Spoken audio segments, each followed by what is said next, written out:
बहुजन खून में लाती उबाल है, अरे जिनकी कविता बहुजन खून में लाती उबाल है, जिन्होंने पक्ष विपक्ष सबसे किए सवाल है, जिन्होंने पक्ष विपक्ष सबसे किए सवाल है। और आपकी तमन्ना हो बाबा साहब का बुद्ध में देश, अरे आपकी तमन्ना हो बाबा साहब का बुद्ध में देश, अरे आप बाबा साहब के वंशज कवि राहुल नागपाल है। एक बार जोरदार तालियों से महत्व मनाइएगा राहुल नागपाल जी को।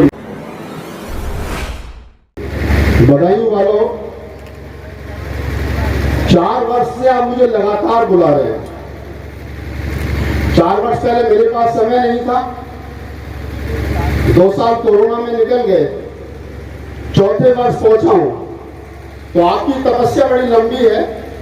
मैंने शायद पहली बार 4-5 घंटे बैठ करके कविताएं सुनी है, आदत रही नहीं सुनने की, क्योंकि बात अगर मिशन की हो तो मिशन की होनी चाहिए।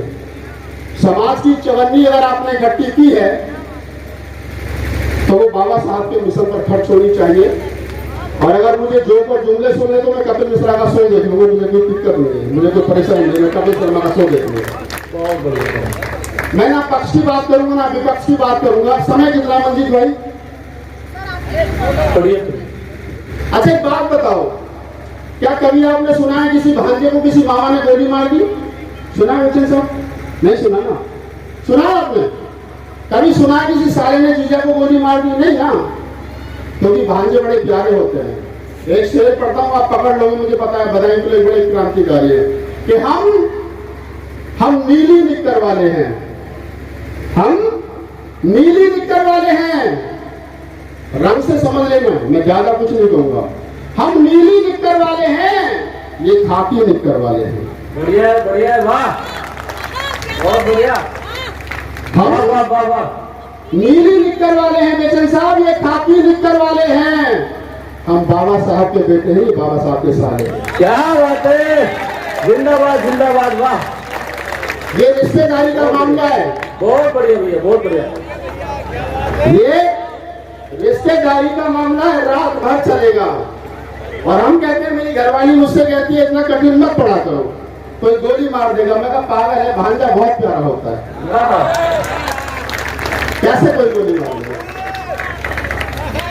मैंने देश के 22 राज्यों में 1000 से ज्यादा बाबा साहब की मूवमेंट के कवि सम्मेलन पढ़े। संसद भवन में खड़े होकर 10 बार कविताएं पढ़ी, मोदी जी की आंख में आंख डाल करके।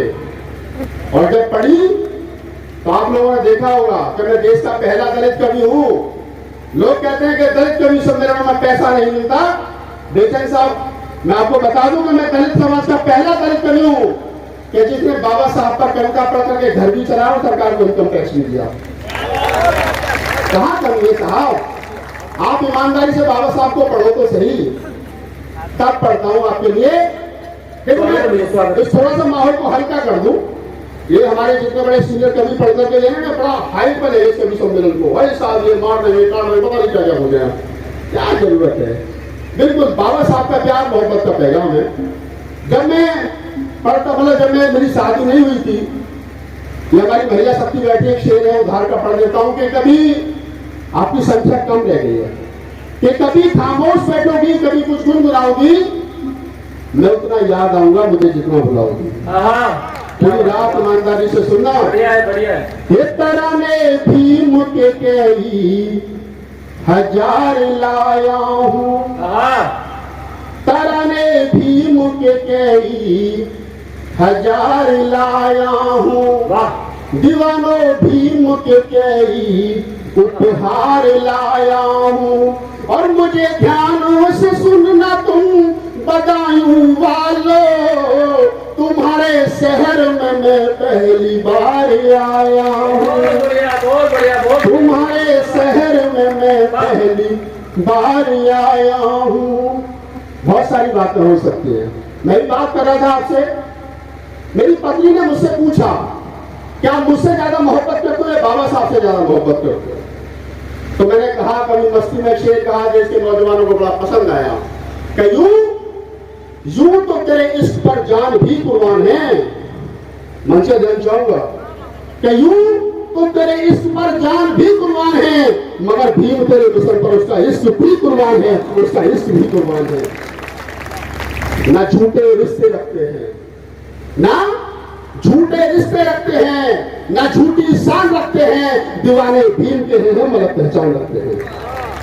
हम कोई झूठा रिश्ता किसी के साथ नहीं रखते, दोस्ती करेंगे तो ईमानदारी से करेंगे और दुश्मनी भी करेंगे तो ईमानदारी से करेंगे। ये मूवमेंट है, कोई समझौता नहीं होगा। जिन लोगों ने समझौता किया उनका हाल मालूम है आपको। छोटी छोटी जो दो तीन पढ़ देता हूँ कि कहीं अधिकार की बातें, मेरे जीवन की सबसे पॉपुलर कविता जिसे राहुल नागपाल को राहुल नागपाल बनाया, वो पढ़ रहा हूँ आपके लिए। स्वागत भी है, स्वागत। कि कहीं अधिकार की बातें और कहीं सत्कार की बातें, वाह, वहां क्या खूब लिखी है भीम ने प्यार की बातें। आहा, क्या बात है, वाह। और यूं ही आसान नहीं पाया मैंने सम्मान जीवन का, कहीं संघर्ष के वो दिन और कहीं संघर्ष की रातें, कहीं संघर्ष के वो दिन, कहीं संघर्ष की रात। बढ़िया है, वाह। बाबा साहब डॉक्टर अम्बेडकर ने कहा 18 मार्च 1956 को मुझे पढ़े लिखे लोगों ने धोखा दिया। एक बाबा साहब की कोटेशन उन्होंने कहा कि अगर इस कारवां को आगे ना ले जा सको तो यही छोड़ देना, किसी भी कीमत पर पीछे नहीं जाना चाहिए। बिल्कुल बिल्कुल। मैंने 4 पंक्ति उठाई, आपको निवेदित करता हूँ, एक मुक्तक सौंपता हूँ कि बाबा भीम के जीवन का ये कैसा फसाना है। आपको याद होगा कि जब बाबा साहब के बेटे की मौत हो गई तो बाबा साहब को लंदन जाना था। उनका भाई भाग करके आया, कुर्ता पकड़ करके कहने लगा कि तेरे बेटे की मौत हो गई, तू कहाँ जा रहा है? तब बाबा साहब ने कहा था कि मैं एक बेटे के लिए करोड़ों बेटों को मौत के मुंह में नहीं ढकेल सकता, इसका दाह संस्कार तुम कर देना, और अगर आज मैं लंदन नहीं पहुंचा तो करोड़ों बेटे मारे जाएंगे। वहां से मुक्तक उठाता हूँ, आपकी ताली देखता हूँ कि बाबा भीम के जीवन का ये कैसा फसाना है, और घर में लाश बेटे की उन्हें लंदन को जाना है, और बड़ी मुश्किल से आया है यहाँ तक कारवां यारो, इसे जाने ना दो पीछे, इसे आगे ले जाना है, इसे जाने ना दो पीछे, इसे आगे ले जाना है। ये बाबा भीम के जीवन का ये कैसा फसाना है। और एक मुक्तक सुनिए मेरे जीवन का अनमोल मुक्तक आपको समर्पित करता हूँ बधाई वालों। मैं एक बार कवि सम्मेलन से लौट रहा था, जब मैं हिंदी कवि सम्मेलन करता था, हमारे मित्र कुमार साहब, उन्होंने मुझसे कहा कि राहुल नागपाल बाबा साहब के नाम से कॉलेज है, रोड है, यूनिवर्सिटी है, सबसे ज्यादा स्टेचू है, और भीम दीवानों की क्या तमन्ना है? तो मैंने कहा कि तमन्ना क्या है, क्या होना चाहिए बाबा साहब के नाम पर? 4 पंक्तियां निवेदित करता हूं, आपकी तालियां देता हूं बधाई वालों। पूरे मुल्क भर में सुनी, 22 राज्यों में गया, सबने मोहब्बत के साथ सुनी। आज आपको देखता हूं कि तमन्नाओं में तमन्ना अभी एक और बाकी है। क्या तमन्ना बाकी है बाबा साहब के बेटे बेटियों की? कि तमन्नाओं में तमन्ना अभी एक और बाकी है, ये फोटो भीम की नोटों पे अभी बढ़िया बढ़िया बढ़िया, जिंदाबाद, वाह वाह, जिंदाबाद, वाह। अभी मैंने पूरी नहीं करी थी, आपने ताली पहले बजा दी, धन्यवाद। अगर ऐसा हुआ कि बाबा साहब की फोटो नोटों पर छपी बेचे साहब, तो जो लोग, कोई रात के अंधेरे में बाबा साहब का चश्मा तोड़ के चला जाता है, कोई उंगली तोड़ के चला जाता है, कोई काली कोट के चला जाता है, फिर मैं कहूँगा बेटा दिवाली में लोग तो थाली में रख के पूजा करें, आग लगा के पूरे कसम लगा। मैं संसद भवन में पढ़ रहा था, मंत्री थावर चंद गहलोत जी मेरी पीठ थपथपाने लगे, बोले मेरे बच्चे आपकी कविताएं बहुत सुनते हैं। मैं कहा मंत्री जी, मोदी जी के डर से झूठ बोलो, आप भी सुनते हो, झूठ क्यों बोल रहे हो? वाह। मैंने कहा कि अगर ऐसा हुआ, अच्छा हमारे मित्र बेचन साहब उन्होंने कहा कि साहब बाबा साहब की फोटो नोटों पर आई तो वो मुन्नी के कोठों पर लुटाए जाएंगे, शीला के गानों पर लुटाए जाएंगे, बाबा साहब की बेइज्जती होगी। मैंने कहा बात तो तेरी ठीक है, मैंने तोड़ ढूंढा उसका। मैंने कहा कि जब मुन्नी के कोठों पर बाबा साहब की छपे फोटो की नोट लुटाए जाएंगे और मुन्नी नाचेगी और नोट लुटाए जाएंगे और जब मुन्नी नाचते नाचते थक जाएगी और जब अपने पैर के घुंघरू खोलेगी और नीचे से बाबा साहब की फोटो की नोट उठाएगी तो उसको माथे से लगा करके ये जरूर कहेगी अरे बाबा साहब आने में बहुत देर कर दी, आज के बाद में घुंघरू नहीं मांगेगी। ये बाबा साहब बहुत बढ़िया भैया, बहुत बढ़िया। आपके लिए पढ़ता हूँ, मुक्ता पूरा पढ़ रहा हूँ। ये तमन्नाओं में तमन्ना अभी एक और बाकी है, ये फोटो भीम की नोटों पे अभी आनी बाकी है, और दिवाली के दियों से फिर यहाँ पूजते रहे बाबा, दीवानों भीम को देनी यही सौगात बाकी है, दीवानों भीम को देनी यही सौगात बाकी है, तमन्नाओं में तमन्ना अभी एक और बाकी है। अंतिम मुक्तम इस कविता का पढ़ता हूं मैं आपके लिए। स्वागत है भैया, स्वागत। बाबा साहब डॉक्टर अम्बेडकर को मालूम था कि उनके समाज में से कितनी बदबू आती है लोगों को। स्वागत है भैया, स्वागत। तो बाबा साहब को मालूम था कि मेरे समाज में से मनुवादियों को कितनी बदबू आती है। तो बाबा साहब ने कहा कि मैं ऐसा इंतजाम करके जाऊंगा कि जिस समाज में से बदबू आती है ना, उस समाज के पैर छूने के लिए, उस समाज के पैर धोने के लिए ये मनुवादी तोहफे हैं। क्या इंतजाम कर गए बाबा साहब? वोट का इंतजाम करके गए। करके गए ना, एमएलए का चुनाव होता है, कोई चौधरी आता है कि वोट हमें देना चाचा, पैर छूता है। एक साल बाद एमपी का होता है, चाचा वोट हमें देना, पैर छूता है। दूसरे साल निगम पार्षद का, तीसरे साल प्रधानी का, चौथे साल कोई मर जाए तो उसके उपचुनाव भी तो होते हैं ना, आपके पैर छूते हैं। ये बाबा साहब इंतजाम करते थे और ये गाली देते थे अम्बेडकर क्या इंतजाम कर गया, बड़ा बुरा काम कर गया। इनमें से दिलों से बदबू आती थी, ये पैर छूने पड़ जाएंगे। मुक्तक पढ़ता हूँ आखिरी। कि बाबा भीम की कलम से ये कमाल हो गया। क्या कमाल हो गया? कि बाबा भीम की कलम से ये कमाल हो गया, और यहाँ राजा था जो कल तक वही कंगाल हो गया। क्या बात है? कहते थे ना माननीय कांसीराम साहब कि मैं ऐसा इंतजाम कर चुका हूँ। बाबा साहब कहते थे कि रानी की कोख से राजा पैदा नहीं होगा, मत पेटियों से बेटा राजा पैदा होगा। ये कहते थे। अब तो इधर भी आदमी पैदा होता, उधर भी आदमी पैदा होता, पहले राजकुमार पैदा होते थे ना महलों में। बिल्कुल बिल्कुल। कि बाबा भीम की कलम से ये कमाल हो गया, और यहाँ राजा का जो कल तक वही कंगाल हो गया, और नहीं जन्मेंगे अब राजा यहाँ रानी की कोख से, कि राहुल वोट का तेरी उन्हें मलाल हो गया, कि राहुल वोट का तेरी उन्हें मलाल हो गया, कि बाबा भीम की कलम से ये कमाल हो गया। समय की मेरे लिए कोई सीमा नहीं है कि मुझे पता मुझे कहाँ का पढ़ना। मैं 3 घंटे आपको लगातार कविता सुना सकता हूँ, मूवमेंट में एक शब्द इधर उधर नहीं होगा, कोई गोलमाल नहीं होगा, कोई समझौता नहीं। लेकिन मैं चाहता हूँ कि हमारा छोटा भाई मंजीत गुप्ता है, उसको भी पढ़ना है। एक छोटी सी कविता और आपके लिए पढ़ देता हूँ। स्वागत भैया, स्वागत। ये महिला शक्ति की बैठे पर आप अपने लिए ताली हो जाओ, हाथ खोल करके महिला शक्ति। एक बार जोरदार ताली स्वागत कीजिए भाई रामनाथ पाजी। नहीं अपने लिए मेरे लिए बहुत हो जाती। अच्छी बात बताओ मुझे, तुम करवा चौथ के प्रति क्यों रखते हो? बता दो हाथ दो, कितने रखती करवा चौथ का व्रत? 2-3 उठे पीछे से, आदमी भी उठा रहे पीछे को। तुम सब ये है। अच्छा मैं थोड़ा सा फनी करता हूँ माहौल को। पत्नी वीरता का भी है। हाँ पत्नी वीरता भी है। मैं बेचैन साहब आज तक नहीं समझ पाया गाय के भूखे मरने से सांड की उम्र कैसे बढ़ जाती है, कैसे बढ़ जाती है? पति की उम्र लंबी कब होगी? जब वो स्वस्थ रहेगा, निरोग रहेगा, बढ़िया खाएगा, बढ़िया स्वस्थ रहेगा। अब कहाँ है निरोग, कहाँ है स्वस्थ, कहाँ टेंशन नहीं है उसको। करवा चौथ के 1 महीने पहले से टेंशन शुरू। पानी पिला देंगे, पानी। करवा चौथ के 1 महीने पहले से टेंशन शुरू। पड़ोसन 5000 की साड़ी लाइए, 6000 की दिलवाओ। अब जब तक 6000 की साड़ी नहीं आएगी बेचन साहब तब तक झगड़ा सामने हूँ घर में। अनुभव की बात बता रहा हूँ, मैं तो बाइबल बुद्धिस्ट हूँ। अब जब तक 6000 की साड़ी तक तो साड़ी भी आ जाए तो कोई दिक्कत नहीं, साड़ी के साथ तो फिर मैचिंग की चूड़ी भी चाहिए, दूसरी टेंशन। अच्छा साहब चूड़ी तो छोड़ो, ब्लाउज मैचिंग का निकला तो दिक्कत ही दिक्कत है।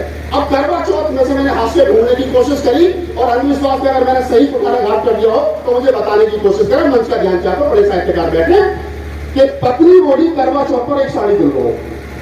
मेरी पत्नी मुझसे बोली, पत्नी बोली बैठे हो ना, कि पत्नी बोली करवा चौथ पर एक साड़ी दिलवाओ। हमने कहा करवा चौथ के फायदे बताओ। बातचीत शुरू होती है यहां से कि पत्नी बोली करवा चौथ पर एक साड़ी दिलवाओ। हमने कहा करवा चौथ के फायदे बताओ। तो पत्नी बोली उम्र पिया एक व्रत में 1 बरस पड़ जाएगी और मौत तुम्हारे कभी नहीं नजदीक आएगी। ताली बजा सकते हो? हाँ, मैं बताता चलूंगा कहां ताली बजानी।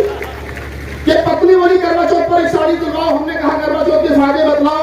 तो पत्नी बोली उम्र पिया एक व्रत में 1 बरस पड़ जाएगी, मौत तुम्हारे कभी नहीं नजदीक आएगी। तो मैं तो पढ़ा लिखा था, बेटे साहब क्या मैं साजिद हूं, ऐसे थोड़े हूं। तो मैंने कहा कि भाई भारत में पति पत्नी का जो दाम्पत्य जीवन है वो 40 वर्ष का है औसत। अगर पत्नी लगातार 40 साल तक बढ़ती रही तो मेरी तो पक्का 40 साल बढ़ गई ना। अब यहां से कविता का मजा लेना कि पत्नी बोली करवा चौथ पर एक साड़ी दिलवाओ। हमने कहा करवा चौथ के फायदे बतलाओ। तो पत्नी बोली उम्र पिया एक व्रत में 1 बरस बढ़ जाएगी, मौत तुम्हारे कभी नहीं नजदीक आएगी। तो मैंने कहा प्राण प्रिय ऐसा अनर्थ मत कीजिए, ये करवा चौथ का व्रत भी तोड़ दीजिए। ताली बजाओ जरा, बहुत अच्छा गाली होता है। तो मैंने कहा प्राण प्रिय ऐसा अनर्थ मत कीजिए, ये करवा चौथ का व्रत अभी तोड़ दीजिए, क्योंकि तुम्हारे व्रत रहने से मेरी उम्र 40 वर्ष बढ़ जाएगी। अरे पगली में तो 100 वर्ष तक जीऊंगा, तो 60 में निपट जाएगी। पगली मैं तो 100 वर्ष तक जीऊंगा, तू 60 में निपट जाएगी। वो 40 वर्ष में किसके सहारे जीऊंगा?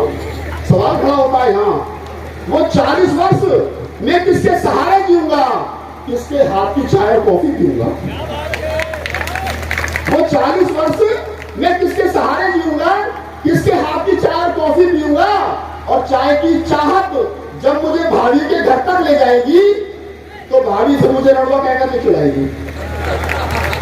ये देखो इनकी घरवालियों की समस्या क्या है कि चाय की चाहत जब मुझे भाभी के घर तक ले जाएगी तो भाभी फिर मुझे रड़वा कहकर के चढ़ाएगी। मैं ऐसे तानों को कैसे सह पाऊंगा? और ज्यादा कुछ कहूंगा तो भतीजों से पिट जाऊंगा। मैं ऐसे तानों को कैसे सह पाऊंगा? ज्यादा कुछ कहूंगा तो भतीजों से पिट जाऊंगा। एक काम कीजिए, पहले मेरे 40 वर्षों का इंतजाम कीजिए। एक काम कीजिए, पहले मेरे 40 वर्षों का इंतजाम कीजिए, और ऐसा नहीं कर सकती हो तो छोड़ दीजिए और ये करवा चौथ का व्रत अभी तोड़ दीजिए, अभी तोड़ दीजिए।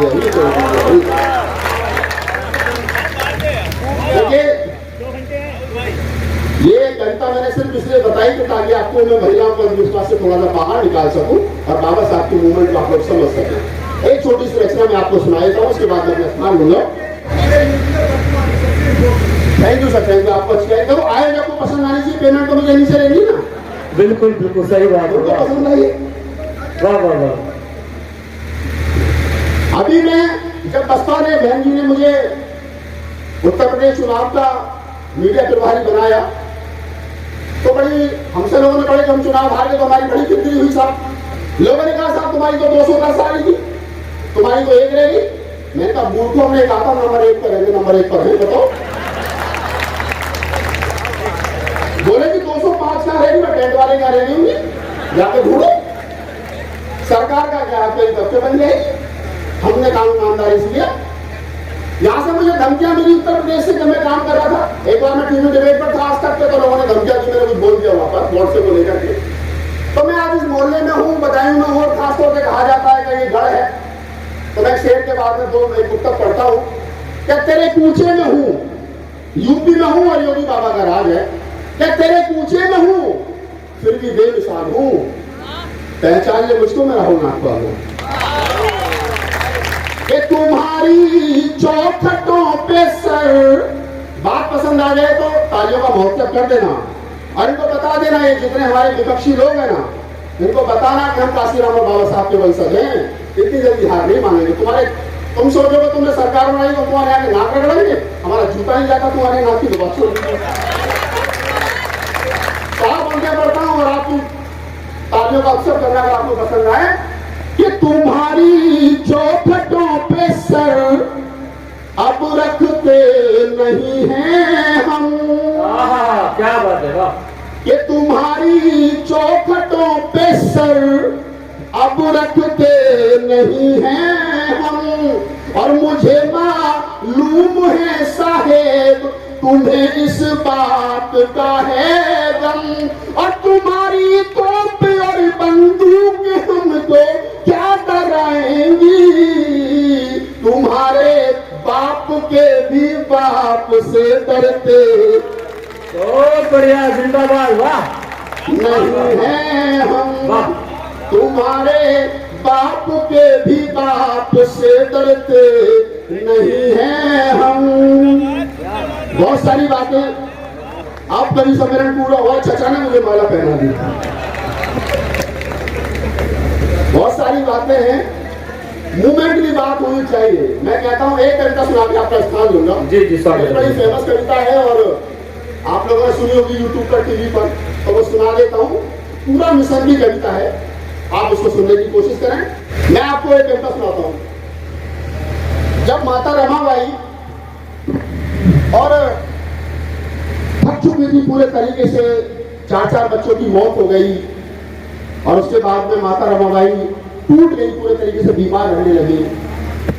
बाबा साहब डॉक्टर अम्बेडकर से वो सवाल करने लगे, बोले क्या है मिशन जो तुमने चला रखा है, कब तक चलेगा। मैं 4 बच्चों को गवा चुकी हूँ, अब मेरे अंदर और हिम्मत नहीं बची।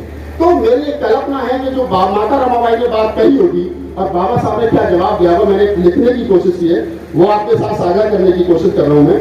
तो वो थोड़ा सा आप सुने कि कदम हमारे थक चुके हैं साहिब तुम इतना यकीन कर लो। कदम हमारे थक चुके हैं साहिब तुम इतना यकीन कर लो। मैं 4 बच्चे गवा चुकी हूँ साहिब तुम इतना यकीन कर लो। मैं 4 बच्चे गवा चुकी हूँ साहिब तुम इतना यकीन कर लो। और हमारा राजू रतन नहीं है, अरे इस धरा पर यकीन कर लो। और मिशन तुम्हारा तुम्हें मुबारक मैं जा रही हूँ यकीन कर लो। मिशन तुम्हारा तुम्हें मुबारक मैं जा रही हूँ यकीन कर लो। बाबा साहब ने क्या कहा, एक लाचार पति क्या कह सकता है। एक माता रमाबाई का प्रश्न और बाबा साहब ने 2 जवाब सुने। आप स्वागत है भैया, स्वागत है। कि अभी समय है जरा सा नाजुक रमा तुम इतना यकीन कर लो। अभी समय है जरा सा नाजुक रमा तुम इतना यकीन कर लो। तो बिना तुम्हारे चल ना सकूंगा रमा तुम इतना यकीन कर लो। और हजारों राजू रतन खेलेंगे अरे इसी तरह पर यकीन। वाह वाह वाह वाह, क्या बात है, वाह। कि हजारों राजू रतन खेलेंगे अरे इसी धरा पर यकीन कर लो। और ये दुनिया तुमको नमन करेगी मैं बोलता हूँ यकीन। नमन करेगी मैं बोलता हूँ यकीन कर लो। और बाबा साहब ने क्या कहा, 4 पंक्तियों से कि मिशन हमारा बहुत बड़ा है रमा तुम इतना यकीन कर लो। मिशन हमारा बहुत बड़ा है रमा तुम इतना यकीन कर लो। हमारे बच्चों की ये कुर्बानी ना जाएगी व्यर्थ यकीन कर लो। हमारे बच्चे बनेंगे राजा, हमारे बच्चे अरे बनेंगे राजा रमा तुम इतना यकीन कर लो। और हजारों वर्षों की टूटेगी एक दिन, यकीन कर लो हजारों वर्षों की ये गुलामी टूटेगी एक दिन, यकीन कर लो बिना तुम्हारे चल ना सकूंगा रमा तुम इतना यकीन। अगर आपकी इच्छा हो तो एक कविता सुनाऊंगा जो मैं इच्छा होगी। मैं जिस कविता का जिक्र आपके सामने कर रहा था बड़ी फेमस पोइट्री है मेरी, तो बताने वालों में सोच रहा हूँ कि जब पेमेंट इन्होंने मुझे ठीक ठाक तय कर रखी है ना, तो मैं पैसा वसूल कर दूं आपका। एक कविता सुना देता हूँ, आप थोड़े से भावुक हो गए माता राम बाई का दुख सुन करके, मैं आपको थोड़ा सा हल्का फुल्का करता हूँ। हाथ में पूजा की थाली लेके मंदिर जा रहे हो, स्वस्थ बजाएंगे नंगे पैर। लड़कियां देखिए मेरे साथ सोमवार के दिन, सावन का पहला सोमवार बेचन साहब, लड़कियों के पानी टपका बालों से, पीछे सारे कपड़े भीगे, कहां जा रही है? मंदिर। काहे के लिए? शिव जी का व्रत है। काहे के लिए? अच्छा पति मिलेगा। खाली बताओ, अच्छा पति मिलेगा। मांगने कहां जा रही है? भोले जी के यहाँ। पति कैसा चाहिए? Suited booted coat pant tie पाला पड़ा लिखा। मांगने कहां जा रही है? भोले जी के यहाँ। वह पति कैसे बनते हैं? भांग पीने वाले, चरस पीने वाले, गांजे पीने वाले। 16 सोमवार नहीं साहब, 32 सोमवार का व्रत रहेगी है? नहीं साहब, 64 सोमवार का व्रत रहेगी। भोले जी प्रसन्न हो गए, उसकी फैक्ट्री में तो सबसे बड़ा बेवड़ा था, ले लेगा। अब शादी की पहली रात में जुत्रम पहले पति दारू के नशे में धुत, 100 नंबर पे और बेचन साहब जैसे दो समझदार आदमी पंचायत में पहुंच गए। बोले क्या दिक्कत है? कभी दारू पी गए, मेरे जैसा भी पहुंच गया, मेरा सोमवार के व्रत रखे। तो बोले हाँ तुम ऐसा ही मिलता, डॉक्टर अम्बेडकर मिलता है। देखो समझ लो, दारू की दुकान पे दारू मिलेगी और देसी घी की दुकान पे देसी। अगर पति आपको चाहिए ना सूटेड बूटेड, तो बाबा साहब डॉक्टर अम्बेडकर को पढ़ना पड़ेगा। और अगर आपको चाहिए 16 सोमवार वाला, फिर तो शराबी मिलेगा। उसमें तुम्हारी उसकी कोई गलती नहीं, देने वाली मांगने वाले की गलती है। चलो भाई, हाथ में पूजा की थाली लेके मंदिर जा रहे। सवाल है मेरा, मुझको तो इतना बता दो, मंदिरों ने क्या दिया है और पत्थरों को पूजने की क्या जरूरत पड़ गई है।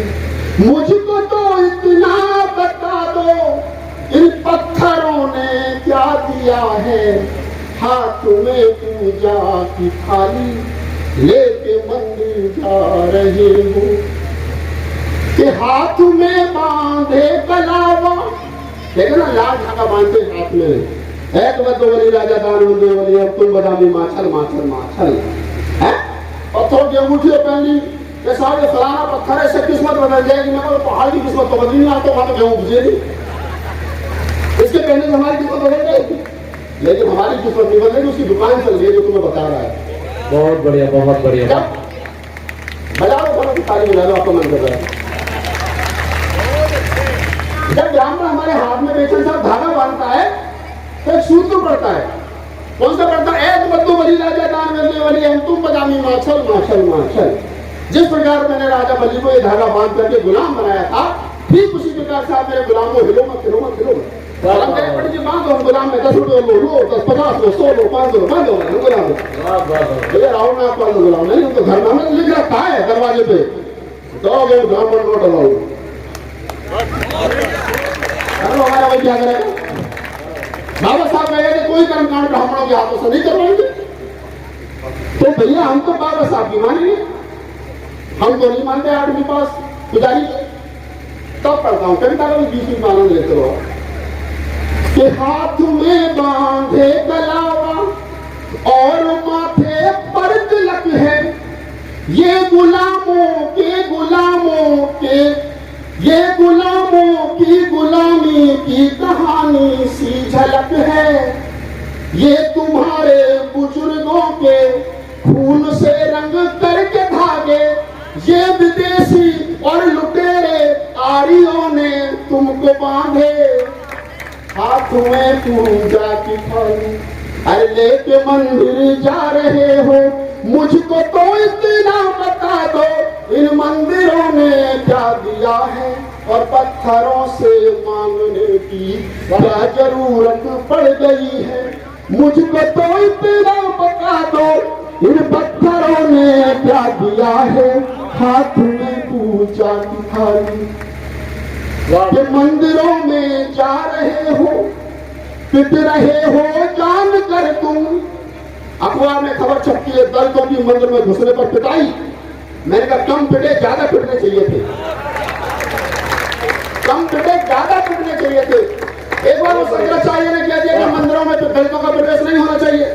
मेरी करोड़ी के कुछ पुराने बुजुर्ग इकट्ठे होकर गए, नागपाल यार तुम्हें करोड़ों लोग यूट्यूब पर सुनते हैं, इसका विरोध होना चाहिए। मैंने कहा शंकराचार्य को 1000 रुपये एक मिठाई का डिब्बा मेरी तरफ से देगा, दोबारा इस बात को फिर कहेंगे। अरे बाबा साहब की नहीं मानी, कम से कम शंकराचार्य की मान लो। बुद्ध विहार सारे सुनने पड़े, ताश खेलने से बार वो बैठ करके, पार्क सारे खाली पड़े ताश खेलने साहब, और मंदिरों में ले लग रही है, होड़ लग रही है, पिट रहे फिर भी नहीं मानते। मंदिरों पे जाने पर जो लोग पिट रहे, कम पिटे ज्यादा पिटे से कमर तोड़ो, पैर तो कम से कम तोड़ ही दो जो दोबारा ना आए।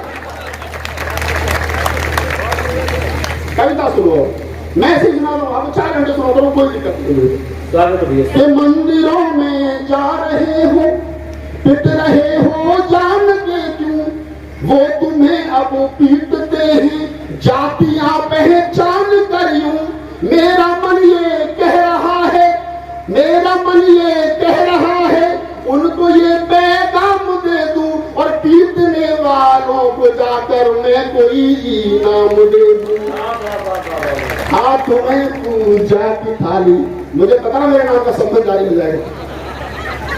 हाथ में पूजा की थाली लेके मंदिर जा रहे हो, मुझको तो इतना बता दो, मंदिरों ने क्या दिया है।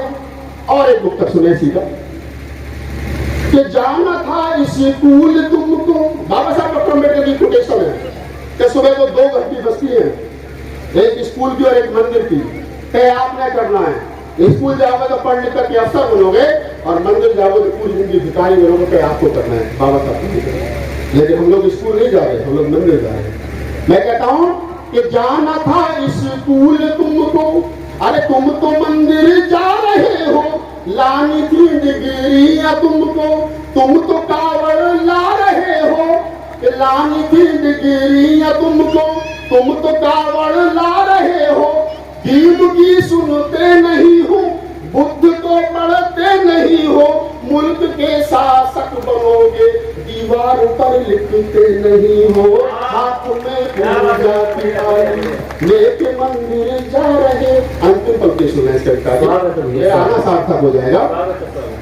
कि मैं लोगों से पूछता हूँ, नौकरी लग गई, वैष्णो देवी जाएंगे, नौकरी लग गई, तिरुपति वाला भी जाएंगे।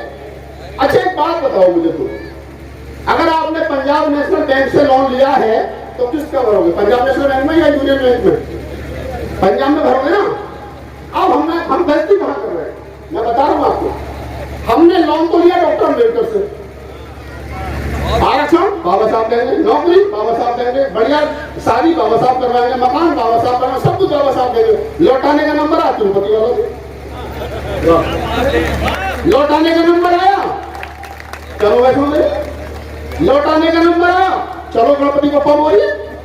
भैया तुम्हारे घर की कुर्सी रोकने से होने से मैं रोक सकता, तुम्हारे घर की कुर्सी होगी, मेरी किस्त होगी, मैं तो किस्त वही बनाऊं जिस बैंक से मैंने ली थी। तो सही जगह किस्त भरो, तुमको जहां जाना था वहां नहीं जा रहे हो। हम क्या पढ़ता हूं अंतिम पंक्तियां के जन्म और संकल्प भूमि भीम की देखी नहीं है। अच्छा बताओ बाबा साहब का जन्म जहां हुआ कितने लोग हैं, जगह हाथ लगे होता है? 1 2 3 4 5 6 हो गए, 14 6 लोग हैं, 7 लोग हैं जिन्होंने जन्मभूमि देखी है। संकल्प भूमि कितने लोगों ने देखी? नहीं देखी। दीक्षा भूमि कितने लोगों ने देखी? नहीं देखी। वैष्णो देवी कितने लोगों ने देखी? 60% ने देखी है। ये है कि जन्म और संकल्प भूमि भीम की देखी नहीं है, दीक्षा भूमि नागपुर से आंख भी से की नहीं है, प्राण त्यागे भीम ने तुम उस जगह जाते नहीं हो, धम्मपद की कोई गाथा तुम कभी गाते नहीं हो। हाथ में पूजा की थाली लेके मंदिर जा रहे हो, मुझको तो इतना बता दो मंदिरों ने क्या दिया है। तो आपने बहुत मोहब्बत के साथ सुना, माइक भी उतना अच्छा नहीं है और मेरा गला भी उतना अच्छा नहीं है, तो बहुत बहुत धन्यवाद आपको। एक शेर पढ़ देता हूँ आयोजक मंडली के नाम, धन्यवाद सर, बहुत बहुत साधुवाद। एक शेर पढ़ देता हूँ कि बुलाते रहोगे तो आता रहूंगा। 4 साल से बुला रहा हूँ, पहली बार आया हूँ बधाई वालों कि बुलाते रहोगे तो आता रहूंगा, तराने भीम के सुनाता रहूंगा, और मैं बाबा साहब के मिशन का सबसे छोटा सा सिपाही इन मनुवादियों को छक्के छुड़ाता हूँ। वाह, जिंदाबाद भैया, जिंदाबाद। इस कड़ी में मेरा काव्य पाठ समाप्त है। दोबारा कभी बुलाओगे, लंबी बातचीत होगी, आपको ज्यादा सुनो, यूट्यूब पर जाना, राहुल नाम पर डाला, हजारों कवि से मेरा जाएंगे, आप घर बैठ कर देखूंगा। सब्सक्राइब करें आपके अपने चैनल समता आवाज टीवी को, बेल आइकन दबाना ना भूलें सबसे पहले हमारी वीडियो देखने के लिए।